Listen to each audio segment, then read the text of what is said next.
നീ നാളെ വാഴയാണോ പറഞ്ഞില്ലേ? ഞാൻ പറഞ്ഞില്ലടാ, നാളെ വിഷു അല്ലേ. അപ്പോൾ വിഷുവായിട്ട് അപ്പൂപ്പൻ്റെ നിന്നും അമ്മൂമ്മയിൽ നിന്നൊക്കെ കുറേ പൈസ കിട്ടും കൈനീട്ടം. നിനക്ക് കൈനീട്ടം തരാം ആരും ഇല്ലേടേ. മക്കളെ അപ്പൂപ്പൻ വിളിക്കണ കൈ നീട്ടം തരാൻ. അതാ പറഞ്ഞ് അപ്പൂപ്പനെ വിളിച്ചാ? മക്കള് വിഷു കൈ നീട്ടം വാങ്ങിക്കാൻ വന്നതാ.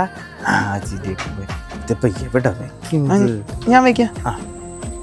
ഒരു കാര്യം ചെയ്യും, മക്കൾ ഇതൊക്കെ വാരി അപ്പുറത്ത് കൊണ്ടുവന്നിട്ട് അപ്പൂപ്പനെ വയ്യ. അപ്പൂപ്പ അവിടെ വയ്ക്കുക, മക്കള് പോയിട്ട് വാ കേട്ടാ.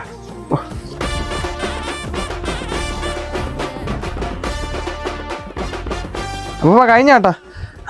മക്കളെ കഴിഞ്ഞാ? ഓ ഉഷ്ണം. മക്കളെ കറണ്ട് ഇല്ല, നീ ഒരു 2 കുട്ടി വെള്ളം എത്തി അകത്തോണ്ട് വെച്ചൊരു. 2 കുട്ടിയേ ഉള്ളൂ അല്ലേ? കിളവൻ മുതലാക്കണ എന്നെ എന്തോ. അപ്പൂപ്പ വെള്ളം നിറച്ചേട്ടാ? നിറച്ചാ മക്കളെ. അപ്പൂപ്പ കൈനീട്ടം അത് സമയത്താന്ന് കിളവനെയൊക്കെ ഇറക്കി കൊടുക്കാൻ തോന്നിയ.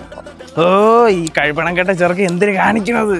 എടാ എന്നെ വെട്ടി മൂടാനല്ല, വാഴ വെക്കാനാണ് കുഴിയെടുക്കാൻ പറഞ്ഞത്. That man is a classic criminal and is caught free. കൊല്ലണ്ടായിരുന്നു. എന്തിന്? ഹാപ്പി വിഷു.